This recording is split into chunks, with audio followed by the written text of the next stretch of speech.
Oh, je suis super émue de vous retrouver. Et ça tombe bien, car on va parler des émotions. Mon intro était nulle à chier, n'est-ce pas? Ouais, je sais. Elle était nulle à chier. Plus précisément, de mes débordements émotionnels. Pardon, excès de joie. Je ne suis pas folle, vous savez. J'ai juste un problème de dysrégulation émotionnelle. J'ai longtemps été dans le déni par rapport à ça et surtout, je ne savais pas qu'il y avait un lien avec le TDAH. Ni mon psychiatre, ni mes lectures n'avaient mentionné cet aspect. Il est donc possible que, comme moi, vous ne soyez pas au courant que ce truc-là existe. On va donc en parler dans cette vidéo en espérant que ça vous aide à mieux prendre conscience de vos propres difficultés si vous en avez parce que pas de conscience, pas d'évolution.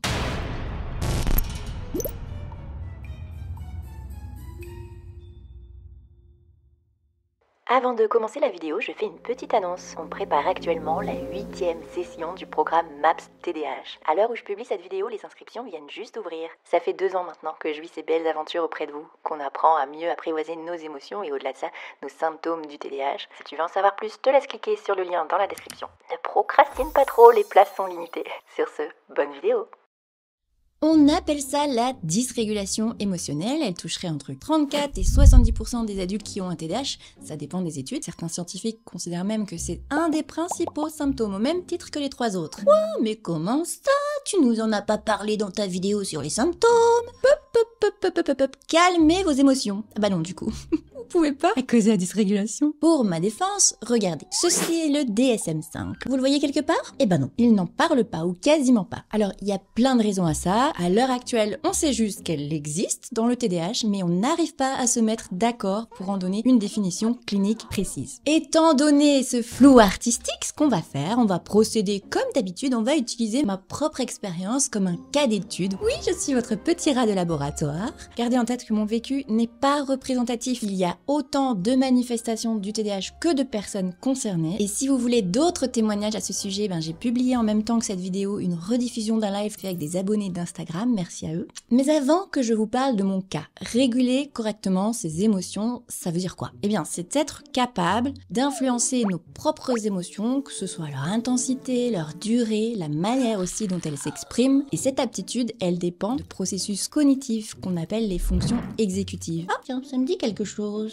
Ah bah oui, c'est les fonctions mêmes qui, dans le TDAH, sont réputées comme étant altérées. Bon, j'aime pas trop ce terme, on va dire moins efficaces en tout cas que chez la plupart des gens. Autrement dit, il y a vraiment des facteurs neurobiologiques. Ce n'est pas lié uniquement à ce que vous avez vécu dans votre enfance, à des traumas, etc. C'est aussi lié à la façon dont s'activent certaines zones de votre cerveau, dont se modulent certains neurotransmetteurs qui sont impliqués dans cette régulation des émotions. Entrons maintenant dans le vif du sujet. Je vais vous parler d'abord des difficultés que j'ai pu avoir pour réguler mes émotions sur le plan interne, mon ressenti. Dans la littérature scientifique, en tout cas la petite portion que j'ai lue, il y a souvent 4 aspects qui sont mentionnés. Le premier, l'intensité des émotions, un sentiment de surcharge émotionnelle. Dans mon cas, il y avait une alternance entre des moments où je ne sentais aucune émotion, y compris les positives d'ailleurs, et quelques moments où tout d'un coup, j'allais me sentir complètement submergée par une émotion vraiment très intense. Pendant longtemps, le fait de me couper complètement de mon corps, de mes sensations, ça a été un moyen pour moi de m'anesthésier, de ne pas ressentir justement toute cette surcharge émotionnelle que je n'arrivais pas à gérer. Et par contre, quand il y avait une situation vraiment trop difficile pour moi, là, l'émotion explosait à cause de toute cette pression émotionnelle que j'avais contenue trop longtemps en fait. Un deuxième aspect souvent mentionné, c'est l'instabilité émotionnelle. Le fait qu'il y ait des changements assez brusques, assez intenses au cours d'une même journée. Et aussi bien pour les émotions négatives que positives. D'ailleurs, moi, c'est surtout dans les situations où je me sens très stimulée, très excitée par un nouveau projet, tout d'un coup, je peux ressentir un débordement d'enthousiasme qui semble vraiment trop. C'est quelque chose qu'Anthony a beaucoup de mal à comprendre. Il a longtemps cru que j'étais bipolaire. Mais ce sont pas des phases qui durent dans le temps, sur plusieurs jours, semaines ou mois. C'est pas de la manie. C'est juste une difficulté à modérer l'intensité émotionnelle. Donc ça se produit aussi sur les émotions positives. Mais il y a toujours un contexte. Ce sont pas des changements d'humeur qui sortent de nulle part. Le troisième aspect en lien avec tout ça, c'est la difficulté à s'auto-apaiser. C'est-à-dire que les émotions non seulement sont intenses, mais elles ont tendance à persister dans le temps. Elles mettent longtemps à redescendre. Même encore aujourd'hui, si je me dispute par exemple avec mon compagnon, je vois que lui, même dans l'espace de 5 minutes, minutes. Parfois, il peut passer à autre chose. Moi, il me faut minimum 1 heure. Dans les cas les plus extrêmes, je peux même rester en colère plusieurs jours. Pour une personne qui a un TDAH, cet auto-apaisement est beaucoup plus difficile. Ça peut, au contraire, s'emballer très très vite sans qu'il y ait de mécanisme pour endiguer, pour modérer l'émotion. Ce qui renvoie finalement au 4e aspect, le caractère disproportionné des émotions. Dans le cas du TDAH, je vous le disais, l'émotion est toujours cohérente avec le contexte. Elle ne surgit pas sans raison, sans éléments contextuels comme dans d'autres troubles. Par contre, du point de vue d'un observateur extérieur, ça peut sembler une réaction excessive par rapport à l'événement qui l'a déclenché. Alors, certes, c'est en partie lié à ces mécanismes neurobiologiques dont on a parlé, mais il y a aussi, selon moi, 2 autres éléments d'explication. Attention, je ne les ai pas vus mentionnés dans la littérature scientifique, en tout cas ce que j'ai lu, donc c'est un avis personnel. Ce que j'observe chez moi et chez les personnes que j'accompagne, peut-être que je raconte des bêtises, je me permets d'ajouter, premièrement, faut aussi comprendre que l'intensité émotionnelle, elle est souvent en réaction aussi aux événements qui ont précédé. C'est-à-dire que dans mon cas, si tu me vois exploser devant un événement mineur, par exemple, je n'arrive pas à attacher la ceinture de ma fille, ça m'énerve, ça se coince, machin. Rien d'y penser, ça me tend. Elle est trop courte. Reprends-toi. Généralement, c'est qu'il y a eu tout un tas de contrariétés derrière, avant, que je n'ai pas réussi à évacuer, justement à cause de la dysrégulation émotionnelle. Donc il y a eu un cumul d'émotions au sein de la même journée, ce qui exerce une sorte de pression interne de plus en plus forte, ce qui fait qu'au bout d'un moment, ça explose dans des circonstances qui ont l'air anodines pour les autres. Deuxième chose, il faut comprendre aussi que les autres symptômes du TDAH, par exemple dans mon cas, l'inattention, ça génère des situations qui sont objectivement difficiles à vivre émotionnellement. Exemple, cet été, je suis partie seule en vacances avec ma fille, et comme je suis sortie de mon cadre habituel, j'ai eu plus de mal que d'habitude à gérer mes symptômes, j'étais fatiguée aussi, ça a joué, et je me suis retrouvée certains jours à gérer genre une nouvelle galère toutes les 10 minutes, je vous jure, montre en main, du type, je perds mon chemin, je mets 1 heure à rentrer avec ma fille qui hurle dans la poussette parce qu'elle a faim et que j'ai oublié de prendre son biberon, je perds son doudou, je perds mes clés de la voiture, je n'arrive pas à gérer le timing, ce qui fait que je me retrouve à faire les courses à midi et que ma fille a faim et qu'elle hurle encore une fois dans le caddie, etc. Ce sont des situations qui en apparence semblent anodines pour des personnes neurotypiques, mais qui sont vraiment très difficiles à gérer quand on a un trouble des fonctions exécutives. D'une part, ce sont des situations qui se cumulent. D'autre part, ça demande à chaque fois beaucoup d'efforts cognitifs. Pour nous, c'est très très épuisant. Donc, quand je lis qu'il y a une moindre tolérance au stress chez les adultes qui ont un TDAH, j'ai quand même envie de répondre, certes, mais à nuancer. Parce qu'il faut aussi comprendre que de devoir gérer au quotidien les symptômes du TDAH et leurs conséquences, c'est facteur de stress. Le stress, c'est une réaction qui est liée au sentiment de manquer de ressources pour faire face à une situation. Évidemment qu'avec le TDAH, il y a souvent la peur de pas réussir à s'en sortir dans tout un tas de situations ordinaires de la vie quotidienne. C'est logique en fait. Il n'y a rien d'étonnant à ce que les personnes concernées rencontrent de manière répétée et persistante des émotions comme la frustration, la colère contre soi, la honte, la tristesse, la culpabilité, etc. Ça, c'était vraiment mon cas avant. À chaque fois que je réussissais pas quelque chose, c'était censé pourtant être simple. Quand tu ne sais pas que tu as un TDAH, que tu n'as pas encore les bonnes stratégies ou pas encore de l'acceptation dans ton trouble, se voir comme ça, ne pas réussir à gérer les choses de la vie ordinaire, c'est stressant, c'est difficile. Je défie quiconque de prendre mes symptômes d'inattention et de voir s'il va pas stresser un minimum. C'est comme si t'avais un peu un espèce de saboteur au-dessus de l'épaule qui te faisait chier en permanence. Ça stresse, d'accord? D'avoir le TDAH. Bon, je referme la parenthèse. Non, attendez, je la réouvre. Je remets dedans. J'ai pas fini. Cet aspect de la dysrégulation émotionnelle, ça ne doit pas être un argument des autres et encore moins de vous-même pour invalider vos émotions en disant bon bah toi de toute façon tu as un TDAH, la dysrégulation émotionnelle, donc tu réagis excessivement. Ta réaction n'est pas légitime, n'est pas compréhensible. En gros, c'est juste ton dysfonctionnement qui parle. Votre stress, votre détresse émotionnelle, elle est normale et elle est digne d'être prise au sérieux. Vous n'êtes pas une personne dysfonctionnelle qui s'emballe pour rien, non. C'est important qu'en réalité nos émotions excessives, oui et non, voilà.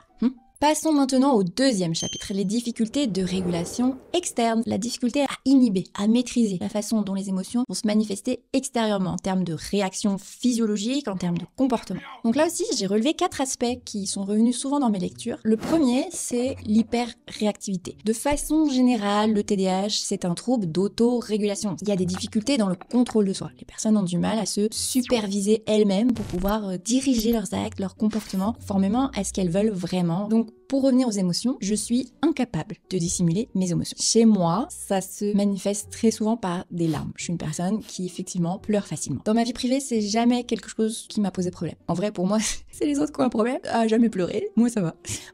Par contre, oui, dans ma vie professionnelle, là, ça a pu mettre dans des situations assez embarrassantes. Pendant ma soutenance de mémoire de master, j'ai pleuré parce que j'avais reçu quelques critiques. Bon, c'est pas du tout l'image que j'avais envie de renvoyer à ce moment-là. Mais je suis juste incapable de retenir mes pleurs. Au mieux, je peux faire ça.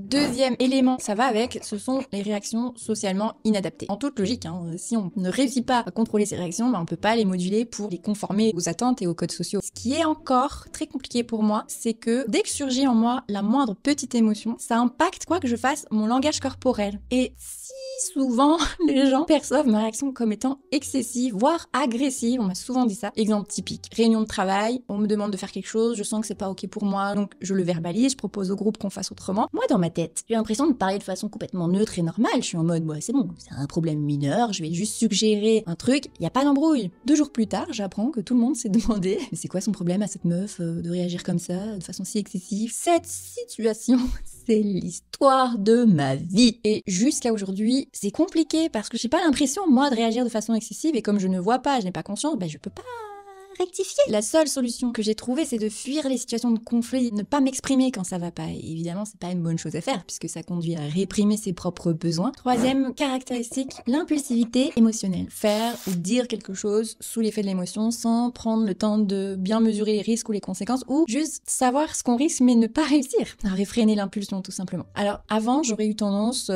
à dire non, je suis pas concernée parce que j'ai pas conscience de plein de trucs, et parce que l'immense majorité du temps, je suis au contraire une personne qui est beaucoup dans l'hyper-contrôle de tout ce qu'elle fait. Mais en réalité, si jamais vous êtes comme moi, prenez conscience de ça, cet hyper-contrôle, c'est justement en réaction à mon impulsivité. D'une certaine façon, je me faisais peur à moi-même, et donc j'ai pris l'habitude de fuir les situations à risque plutôt que de me mettre dans des situations où je savais que j'allais pas réussir à me maîtriser. Un exemple assez parlant, c'est que, encore aujourd'hui, quand je suis pas d'accord avec ce qu'une personne me dit en face, je ne donne jamais mon point de vue. Parce que je sais que je risque de paraître agressive, pour les raisons que je vous ai dit avant, dire des choses que je regrette, les gens racistes, sexistes, en face de moi, je suis là.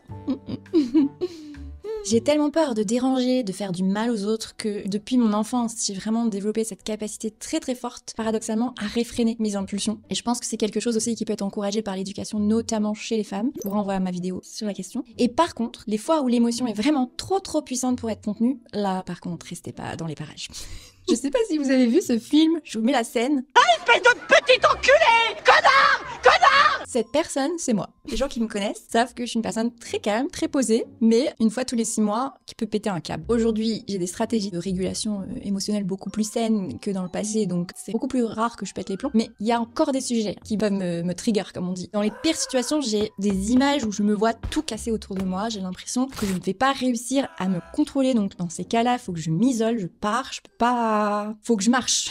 Faut que je tape dans un coussin. Voilà. J'en rigole, mais je sais pas si vous êtes au courant que la population carcérale est constituée d'un nombre très important de personnes avec TDAH. Donc j'en rigole, mais c'est profondément dramatique, et je sais que parmi vous, il y a des personnes qui le vivent très mal. Un autre type de comportement involontaire qui est lié aux émotions, ce sont ceux liés à l'évitement émotionnel. Pendant longtemps, j'ai adopté des comportements néfastes vis-à-vis de moi-même, qui me faisaient beaucoup souffrir, mais que j'étais incapable de contrôler et incapable aussi même d'expliquer. Premièrement, la procrastination, quitte à me mettre dans une merde noire. Je me haïssais de faire ça, mais c'était vraiment plus fort que moi. Il a vraiment fallu que je pratique la pleine conscience pour me rendre compte que c'était lié à des pulsions d'évitement émotionnel. Je reportais les tâches pour ne pas avoir à me confronter au stress, éventuellement la culpabilité ou à la honte de les avoir déjà reportées 100 fois, ou à l'ennui, ce qui est assez caractéristique comme émotion du TDAH, puisque état de sous-stimulation, problème de régulation de la dopamine, toi-même tu sais, dans le TDAH, il y a une telle intolérance à l'inconfort émotionnel que les personnes ont tendance à éviter de manière automatique, compulsive, toutes les situations qui les exposent à cet inconfort. Mon deuxième comportement d'évitement émotionnel, c'était une sorte d'addiction aux écrans et au travail. Parfois, pendant plusieurs semaines d'affilée, j'allais rester accrochée à une série, je ne pouvais pas me décrocher, quelle que soit la merde dans laquelle je me mettais. Ça, c'était vraiment une de mes plus grosses hontes à l'époque. À d'autres moments, c'était l'inverse. Je me noyais complètement dans mon travail, je ne faisais plus rien d'autre, à peine manger et boire. Et ça, j'ai réalisé encore une fois avec la pleine conscience que là aussi, c'était une façon de fuir mes émotions. C'était une façon de me distraire l'esprit, pour ne pas me confronter à moi-même, à ce que je ressentais. Chez les personnes que j'accompagne, ça se traduit aussi assez souvent par l'hyperactivité au sens de multiplier les occupations, courir dans tous les sens, la recherche de s'occuper l'esprit, faire 30 000 choses à la fois. Alors, juste quelques mots sur les répercussions que cette dysrégulation émotionnelle a pu avoir dans ma vie. Isolement social, cette difficulté de gestion des émotions se traduit par des comportements inadaptés, donc je suis souvent passée pour une meuf bizarre, voire détestable. Ça, plus l'anxiété sociale, en soi c'est aussi une émotion. Beaucoup d'entre vous me parlent aussi d'un impact négatif au travail ou dans leur vie de couple et leur vie famille, mais le retentissement le plus grave, ça a vraiment été sur ma santé. Déjà, ce cumul d'émotions et surtout cette difficulté à les réguler, c'est ça qui m'a mené à un stress chronique, à la dépression, au burn-out, de façon générale, à une forme de détresse en fait. Il faut comprendre que si les émotions ne sont pas régulées, qu'il n'y a jamais de retour au calme, il y a un stress chronique qui a des effets sur les hormones, sur les neurotransmetteurs, sur la structure cérébrale, sur l'inflammation, éventuellement le sommeil, des choses comme ça. Donc tout ça, ça crée un terrain qui est propice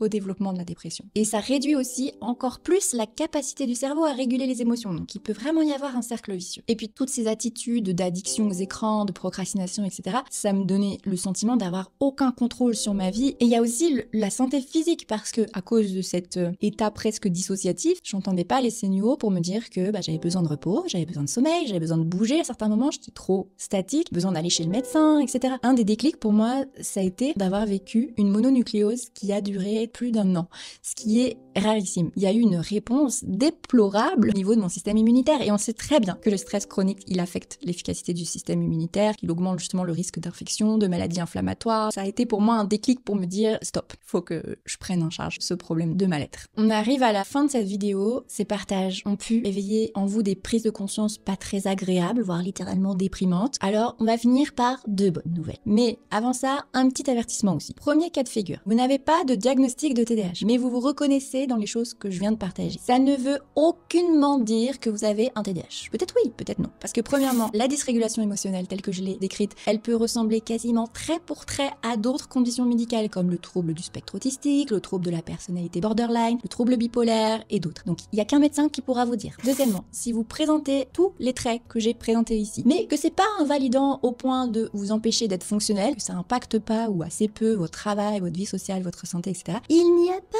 matière à penser que vous nécessitez un diagnostic médical. Vous pouvez avoir un fonctionnement, comme on dit, neuroatypique, par exemple être hypersensible, avoir une réactivité émotionnelle un peu hors norme. Ça ne constitue pas un trouble sous prétexte que ce n'est pas dans la norme. C'est pas ça qui va en faire un trouble. Ce qui en fait un trouble, c'est si ça vous fait souffrir. Je referme la parenthèse. Deuxième cas de figure, vous avez un TDAH qui a été diagnostiqué et vous vous reconnaissez là encore dans mon partage. La première bonne nouvelle, c'est que vous l'avez compris, vous n'êtes pas seul. Vous n'êtes pas bizarre, ce que vous vivez n'est pas votre faute. On ne peut pas s'en vouloir pour des mécanismes neurobiologiques qui échappent à notre contrôle. Peut-être ça peut vous aider à vraiment changer de regard sur vous-même et commencer à vous traiter avec compassion, reconnaître, accepter l'idée de vous-même à vous-même que ce que vous vivez n'est pas facile, vous faites de votre mieux et personne ne ferait mieux à votre place. Vous avez des émotions plus intenses que d'autres, c'est pas facile. Donc voilà, peut-être vous aidera à envisager cette possibilité de vous traiter avec compassion et bienveillance, ce qui en soi est aidant parce que l'autocompassion favorise la régulation émotionnelle. Je dis ça au passage. Deuxième bonne nouvelle, il y a des solutions efficaces. L'idée, c'est pas non plus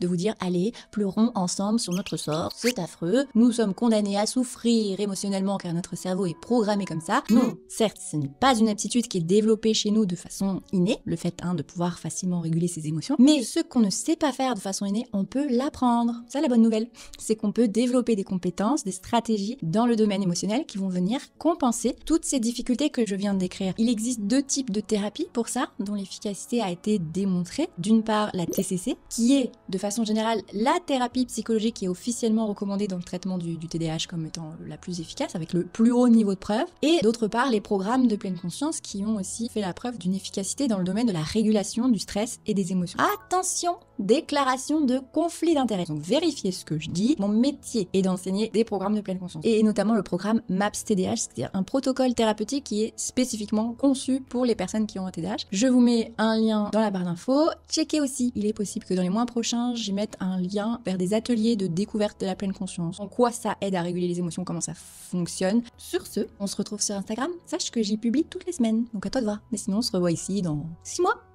Allez, bisous. Ce sont tous ceux qui sont liés... Ce sont ceux... C'est dur. Ce sont ceux... Ça ressemble à saucisson. Pardon. Ce sont ceux liés à l'événement... Oh, ça me fait rire, ce sont ceux... Oh, ce sont ceux... C'est pas de poète. Ce sont ceux... Oh non, ça y est, c'est parti. Comme je sais que je dois pas rire. Ce sont... Je sais que c'est pas drôle, mais c'est parce que je dois pas rire que je ris. Ce sont ceux... Non, non. Un autre. Mais j'en ai marre. Je trouve même pas ça drôle. Oh non. Ce sont... Je vois pas du tout ce qu'il y a de drôle, hein. Vous non plus, je sais. Bah écoutez, ce sont...